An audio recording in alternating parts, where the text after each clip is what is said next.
My name is Crystal Fletcher. I'm a lieutenant with the Charlotte-Mecklenburg Police Department in the Public Affairs Division. Thank you all for joining us here today.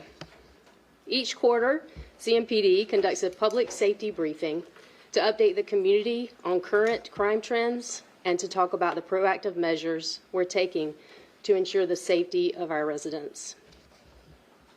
Today, we're releasing third quarter crime statistics covering January through September of 2025. Thanks to the collective efforts of our officers and our community partners, overall crime is down 8%. Violent crime has declined 20%. This is the third quarter in a row that we've seen that downward trend. Violent crime includes homicides, rapes, robberies, aggravated assaults, which include shootings. One of the most encouraging trends within this category is a 24% reduction in homicides so far this year. There have been 62 homicides in the first 3 quarters of this year compared to 82 last year. While this is a notable decrease, 62 homicides are still too many. Disagreements should never end in tragedy. Violence should never be the option, regardless of your beliefs, your background, or your circumstances. Yet too often, reckless decisions end in tragedy, leaving families to grieve the loss of their loved ones. Our detectives remain relentless in pursuing justice on their behalf. Thanks to the tireless dedication of our detectives, 80% of homicides year to date have been cleared by arrest. Homicides will rightfully capture headlines, but they are only one part of the story. Property crime has also fallen 5% compared to the same time frame last year, showing progress on multiple fronts.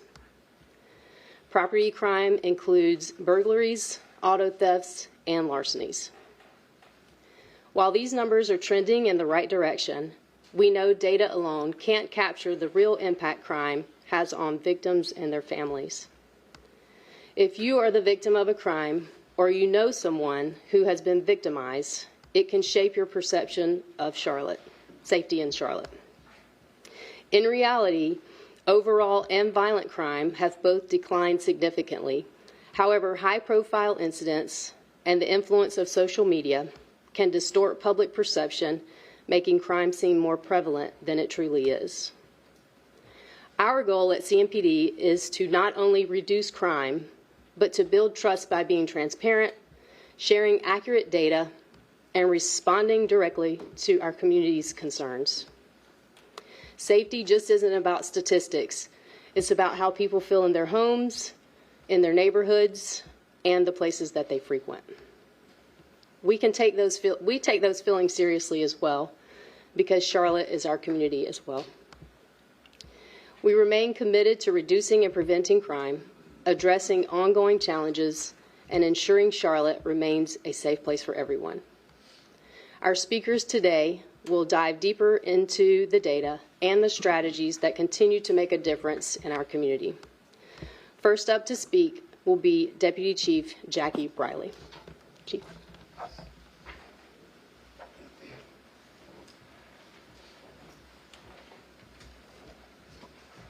Good morning. Thank you all for being here. I'm Deputy Chief Jackie Briley. I'm over our patrol operations for CMPD. I'm here to say a few things, and then we'll answer any questions at the very end. On a daily and a nightly basis, our patrol officers respond to 911 calls. These calls can consist of emergencies, traffic concerns, violent and property crimes, as well as quality of life concerns in our neighborhood. Our officers are focused on keeping Charlotte safe, preventing and reducing victimization, and strengthening our bond between CMPD and the people who live and work in our community. Patrol officers are the most visible and the most vital part of our job. They're in our communities, they're building relationships, they're deterring crime, and they're providing services to our Charlotte residents. Every day, our officers intervene in minor and large disputes, they stop crimes in progress, and they prevent violence without it ever making the news. Year to date, CMPD's had over 700,000 911 calls, with over 400,000 police interactions. That means over 400,000 times so far this year, a CMPD officer has interacted with someone living, working, or visiting Charlotte. The proactive work done by our officers are reflected in our activity. Our officer-initiated efforts are up 18%. Our gun seizures alone are up 25%, with 3,167 illegal firearms seized so far. And additionally, our arrests are up 15%. While we consider these increases progress, we know violent and property crime continues to be on the minds of our citizens. Robberies and aggravated assaults, including shootings, can deeply impact a sense of safety in our neighborhoods. These crimes have lasting effects on our victims and the perception of crime in our city. Knowing the substantial impact of robberies and aggravated assaults, CMPD remains steadfast in proactively addressing these areas. The stats reflect a continued decline in these categories through the third quarter. During this period, robberies have dropped by 22% and aggravated assaults by 19% compared to the same time last year. These are the results that reflect consistent, behind-the-scenes efforts that make a real impact. While these numbers we share today reflect our entire city, spanning all 13 divisions and our airport, we recognize the recent events, mainly in our Central Division, have captured national attention, shaping the perceptions of safety in our city. Our Central Division, which encompasses Uptown, covers 4.2 square miles. That's less than 1% of our entire jurisdiction. We recently spent some time in our Central Division during a community walk the block event. We started at around 11:45 p.m. and went to about 2:30 a.m., checking lighting, discussing concerns with some of the community members, and highlighting the great work being done by our officers and our partners. That experience reaffirmed how making proactive policing and community engagement are making a real difference.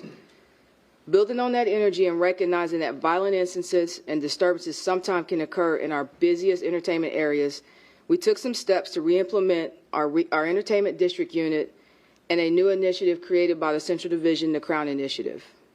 You may have heard about some of these initiatives at last week's Center City Partners press conference, but I'll touch briefly on them today as well. Our Entertainment District Unit, or EDU, is a specialized unit that's going to focus on making Uptown and South End nightlife safer. This unit works during peak days and nightlife hours, ensuring high visibility and policing around our bars, our nightclubs, and our major venues. The EDU focuses on building strong partnerships with our bar owners, our managers, and our security to prevent incidents before they occur. For us, this is shifting from a reactive approach to a proactive approach, and also having the mindset of holding these stakeholders accountable for what occurs on their properties. With only 11 days of operation, our EDU so far has conducted 43 traffic stops, made 16 arrests, seized 6 firearms, and 284 grams of illegal narcotics. That's in 11 days. The Crown Initiative is a Central Division focus on high-impact effort through increased police presence, strict enforcement, and close collaboration with our community partners. The approach will balance accountability, compassion, and enforcing quality of life laws such as illegal street vending, disorderly conduct, and public disruption, while also connecting those in need with resources like our CARES team, Roof Above, and Hearts for the Invisible. The Crown Initiative is a collaborative effort with specialized CMPD units, the District Attorney's Office, and code enforcement. Our goal at CMPD is to restore public confidence and reduce crime and reinforce a sense of safety for our Uptown and South End communities. In fact, this is our goal across our entire city. To support these goals, a public safety task force was comprised with city leaders, Center City Partners, and was formed to address some of our Uptown concerns. This is a working group that works collaboratively toward the shared goal of reducing crime. I want to acknowledge some of our members are here today to support us. Thank you for being here. One of our patrol operations' top priorities going into our recent summer months was to strategically reorganize our crime reduction units, otherwise known as our CRU.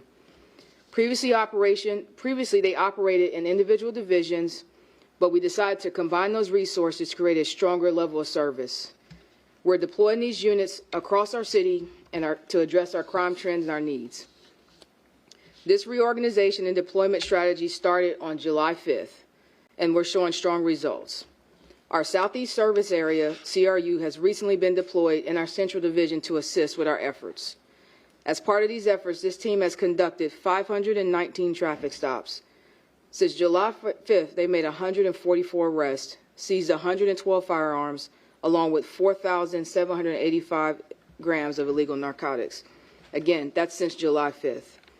These numbers are only for the Southeast Service Area. That covers Central Division, Providence, Eastway, Independence. This is an impressive accomplishment with less than 100 days. Sergeant Todd Martin will come shortly to share a little bit more information on our successes for the entire city in a moment. At CMPD, we continue to find innovative, effective ways to deploy our resources. We're listening to the community. We're collaborating with our community partners to ensure a safer Charlotte. CMPD is fully engaged in protecting our community. Our officers are working with dedication and purpose every day across our city. Oftentimes, our officers are called on to be everything to all people, including mediators, social workers, mental health assessors, while trying to do the job that they actually signed up to do by being peacekeepers in our community and protecting those in need. Sergeant Todd Martin will discuss our CRUs.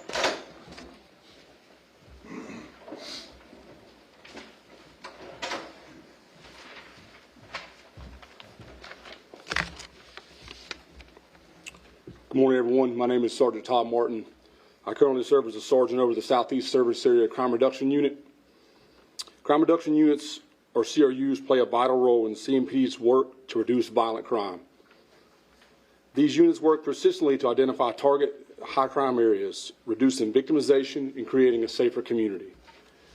As you have heard already today, overall crime is down 8%. Violent crime is down 20% for the third consecutive quarter. These are positive strides we are proud of and something the city should be proud of as well. As Deputy Chief Briley noted, CRUs have made a positive impact in these efforts. Since the reorganization of CRU in July, teams across all 4 service areas have made over 1,256 traffic stops, 450 arrests, seized over 282 illegal firearms, and approximately 36,530 grams of illegal narcotics. That amount equates to over 80 pounds. Their actions are undoubtedly saving lives. In July, during a targeted enforcement deployment at a nightclub known for past violent incidents in the Uptown District, CRU officers observed an illegal narcotics transaction in the venue's parking lot. Officers detained the suspect in the transaction, Jamari Lyles, a convicted felon for first-degree attempted murder. In a probable cause search of the vehicle, officers located and seized approximately 22 grams of suspected fentanyl pills and an illegal firearm. Imagine how many lives could have been saved by these, could have been destroyed by these deadly pills or an illegal weapon. Lyles was charged with the following: possession of a firearm by convicted felon, trafficking by fentanyl by transport, trafficking fentanyl by possession, and resisting delay obstructing an officer. In another recent case from July, our CRU officers conducted a traffic stop on a vehicle in the area of North College Street and 9th Street in the Uptown District of Charlotte. During a probable cause search of that vehicle, officers located and seized 2 illegal firearms, approximately 476 grams of suspected marijuana, and approximately 13 suspected oxycodone pills, and 1 bottle of promethazine hydrochloride. Upon further investigation, one of the seized firearms, after gaining intel, was involved in a May 2025 homicide case in Charlotte. The suspects, Jacoby Meeks and Willie Morrow, have known gang associations and were suspects in a 2024 case in which multiple Glock switches were seized. In connection with this incident, Meeks was charged with the following: possession with intent to sell, deliver marijuana, possession with intent to sell, manufacture, and deliver a Schedule II controlled substance, maintain, sell, deliver, or possess a controlled substance within 1,000 feet of a park, and possession of marijuana. Merle was charged with the following: possession with intent to manufacture and sell Schedule II controlled substance, and an outstanding warrant for possession of a stolen firearm was served at the time of his arrest. By removing firearms and drugs from the streets, our CRUs are preventing future violent crimes and potential loss of life. But behind the numbers, we're seeing a troubling pattern. Many of these crimes are being committed by repeat offenders, both adults and juveniles in our community. By increasing incident and victimization numbers, habitual offenders inflate crime statistics, while in reality, multiple incidents are the work of one or a few individuals. A disproportionate number of violent incidents and property crimes are being committed by individuals with extensive criminal histories, many of whom continue to cycle through the justice system without facing meaningful consequences. This lack of accountability undermines community safety and places an undue burden on victims, neighborhoods, and law enforcement resources. The two case highlights that I just shared with you show this issue within the system. All three adult suspects mentioned had prior violent criminal histories to include charges for attempted first-degree murder and robbery with a dangerous weapon and possession of a weapon of mass destruction and carrying a concealed weapon. The issue extends beyond adults. Juveniles are also repeatedly cycling through the system with little accountability. Since the beginning of this year, a 15-year-old juvenile is suspected to have been involved in more than 48 CMPD cases, mainly larceny from autos and auto thefts. The juvenile's phone was seized as evidence in an investigation. During one of these incidents, along with 3 firearms. The following were Google searches found on the juvenile's cell phone. What is the charge for killing an officer? Is police murder a charge? What is capital murder? I'm going to pause for a moment and let that sink in.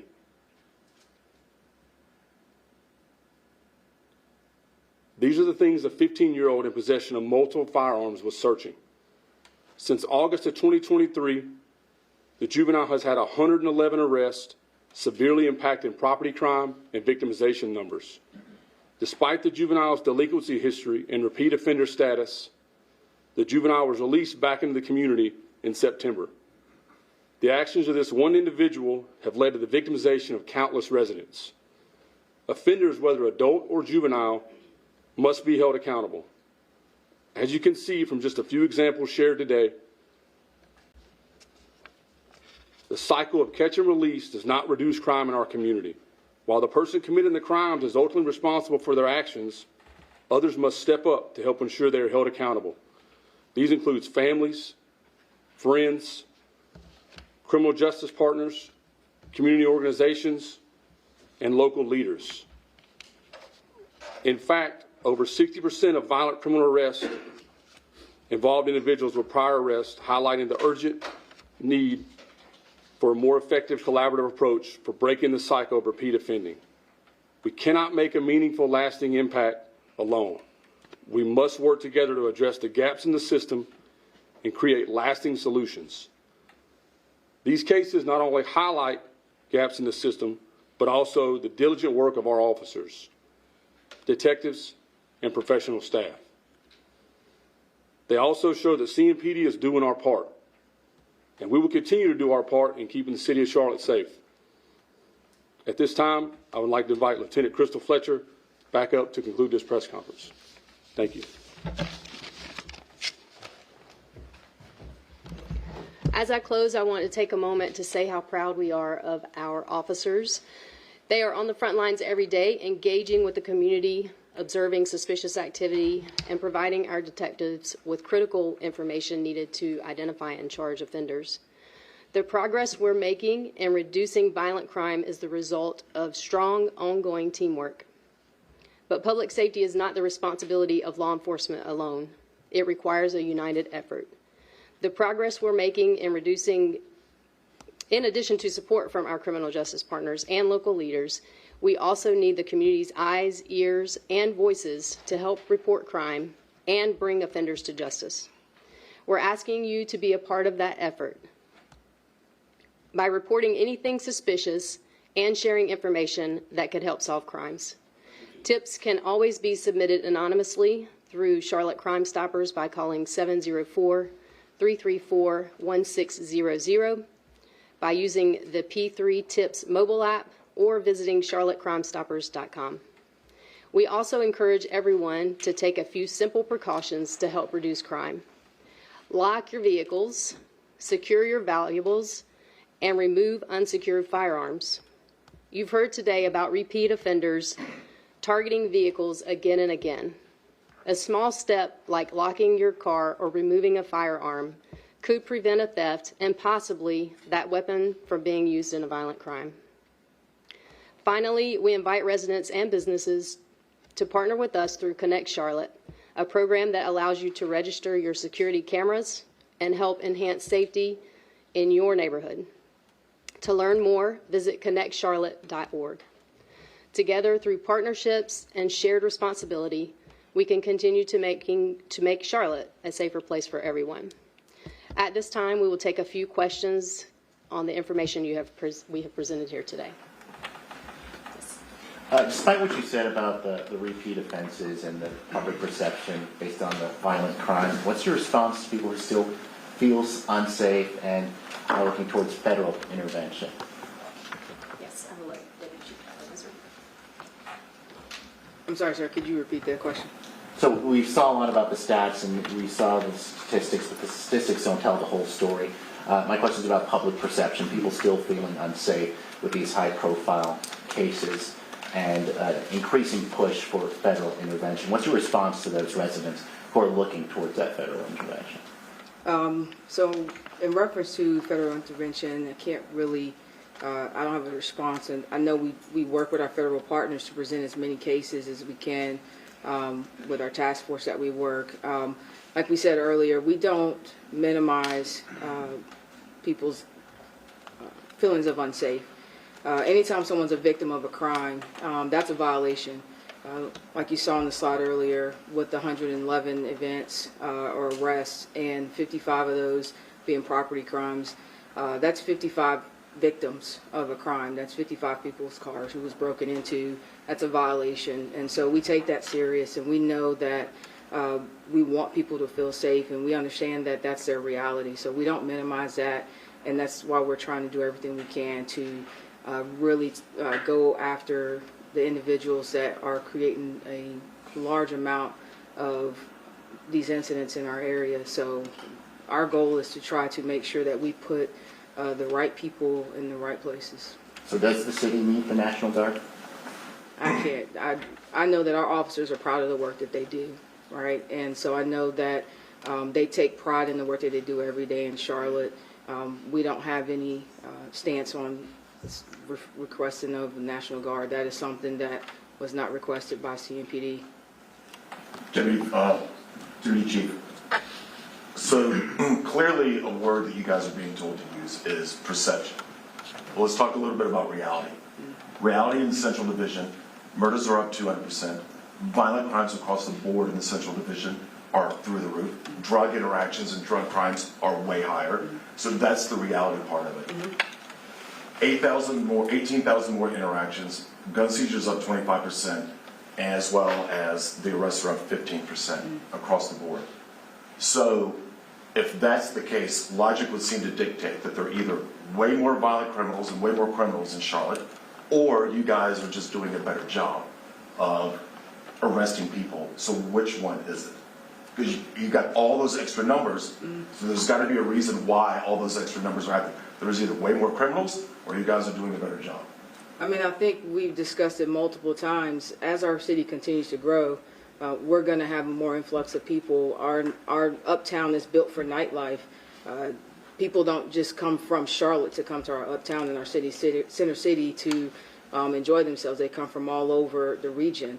And so unfortunately, what we're seeing is, as Crystal stated earlier, when someone gets into a disagreement in a bar or a nightclub, they go back out to their car, they get into a shooting. That's why we're telling people, don't bring your guns, don't leave them unsecured, don't leave them in the car. That's why we're focusing in those areas. Unfortunately, alcohol and guns, people don't make good decisions. And there are some things that we're trying to prevent that's in our control, and there are some things that if people are going to resort to guns to settle a petty argument, that's hard to prevent. So crime is clearly up in Uptown, clearly, across the board. How long will it take for Uptown to be maybe as safe as South Division or the Providence Division or other divisions that are out there? How long is that going to take to eradicate a lot of the crime that's going on and go back to what it was? I mean, I don't think we can put a number or a time frame on how long. I know that the efforts are going to continue. Like we said, we're going to continue with our Crown Initiative to have almost a zero tolerance when it comes to some of the quality of life issues and some of the issues around our bars and our nightclubs. So there's not a time frame on that. We're just going to continue to push and press, and again, work with the district attorney's office and work with our community partners to make sure that we make some lasting impacts. Because again, if we can take one person who may be committing 5 to 10 part ones in one night off the street, that's going to impact our numbers. Deputy Chief, is there a reason you all stopped the weekly crime stats back in August? We haven't seen a weekly crime stat report in several months. I don't run that's a PIO question. They can follow up with you on that. And just from a public safety standpoint, I'm sure a lot of people curious, the timing was right after the light rail stabbing, seemingly no weekly crime reports since that. Is that an internal choice, just again to put people's minds at ease, to put the perception to rest? Why not be transparent with the weekly crime data? Okay, I can follow up with our public information office. That's not something that runs through patrol operations. And then I have a second question regarding juvenile crime. I was looking through some of the homicide numbers. I think we've had 11 juveniles killed this year. That's on pace to match or beat the numbers for all of last year. What's being done specifically to target juveniles? What initiatives are in place? What intervention programs are in place? We're seeing more teenagers arrested as well. What's being done to combat teen violence specifically? So CMPD has tons of multiple programs in place where we're trying to address teen violence. But it really, we sit down and we have these meetings and we really try to figure out, which partners, what can help us. And, we can bring in faith-based organizations, we can bring in mentor groups, we can lead efforts through our Envision program and our REACH program. But, at the end of the day, this starts at home. And that's something that, CMPD can't fix. And so if you have a 12, 13, 14, 15-year-old and they're not at home at night, they're somewhere, that starts at home. And so I think part of what's missing is these conversations that used to take place in our communities where these young people lay their heads at night somewhere. And so when they're coming in all hours of the night, somebody needs to be having conversations, whether that's a parent, a guardian, an aunt, an uncle, somebody in that child's life to say, hey, excuse me, this path is going to lead two ways, right? And those are the conversations that we used to have. So whether or not those conversations are not being had at this time. And that's honestly where, our opinion is where we can do better, and we can start working with our families and getting them some resources to have those conversations with these young people. Because ultimately, by the time they hit the streets at 2 o'clock in the morning at any place, whether or not it's off of Beatty's Ford, Sugar Creek, Uptown Charlotte, this all starts at home. So like the 15-year-old, for example, with 111 arrests, what can be done after a certain point? Is more intervention needed? Or what would you like to see to help prevent another 111 arrests? I mean, ideally, we'd like to see that individual placed in a program where we can start diverting those activities, because if they are out on the street, unfortunately, they're going to go back to what they're used to. And unfortunately, we've had juvenile homicide victims. And so again, this is not just about incarcerating young people. This is about saving their lives at some point. And Deputy Chief, you mentioned a couple of times on the screen that 60% of the arrests for violent crimes involved people that had prior charges. Is that just for quarter 3, or is that for the entire year? Crystal, that That's through quarter 3. So for the entire year up through Yes. quarter 3. Okay. And then could you give an update on the off-duty officers, the jobs being offered to patrol transit? Are all of those spots being filled? I don't think all of those spots are being filled. We have over, I believe it was 900 hours, and PIO can fact check and get that information to you, but It's over 900 hours set up in the system, so I believe it starts from 05:30 in the morning to 01:30 in the morning. So that encompasses pretty much from beginning to end of the day. And so all those positions are not filled, but they are available for officers to sign up. Do you know what percentage are being filled? No, I don't know. But we also, our divisions that have a light rail that runs through them are also utilizing directed patrols where community coordinators and patrol officers are riding the light rail in between as part of their zone checks. And then one last question on repeat offenders. Is CMPD calling on the courts to have sentences that would keep people in jail longer instead of releasing them? I mean, we have a great relationship with DA Merriweather and his team over there. But at the end of the day, it takes more than just CMPD and our relationship with the DA's office.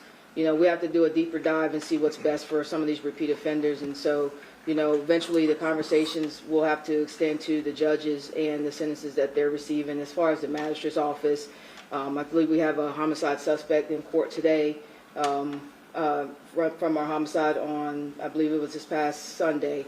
Officers, again, detectives, did an outstanding job and took that subject into custody. I believe he has court today, and our hope is that he stays there so that way that victim's family can have some solitude. Deputy Chief, just- We'll have one more question. Charlotte, are there any initiatives like Edu Crown or Cruise planned for Latinos or Hispanic neighborhoods, not just uptown? Well, like I said earlier, our goal is to, no matter what side of town that you're on, these efforts, we only talked about these efforts for uptown because that's been the center of attention, but we have a PACT initiative that's going on in North Tryon Division, in Metro Division. We have an initiative going on at Sugar Creek and 85 where there are focused efforts off of North Tryon corridor. We have an initiative near the BP gas station at North Sheridan and Harris and Hickory Grove Division. So we have proactive initiatives going on in almost every single division in Charlotte. It's just that today we focused on this. So if you want further details on that, we can follow up and get that to you. Deputy Chief Riley, is Uptown safe? Briley. Scarlett Riley, sorry. Is Uptown safe? Yes, it is. I come uptown. Without your badge, without the guns, you just walk around uptown? I secure my gun in a safe place when I come uptown, and I eat at restaurants and I spend time. We always tell no matter where you are, you can be in Ballantyne, you can be in uptown Charlotte, you can be in University area. We want people to remain vigilant. If you see something, that's why we talked about say something. It's a matter, again, we don't diminish anyone's perception of their safety. We take that very serious.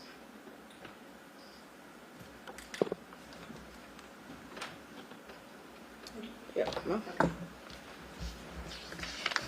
Thank you, Chief. The information that we shared today will be sent out in a press release. It'll be put on our newsroom website and on our social media channels. If you need the spelling of the speakers' names today, they will be on the board behind me. Yep.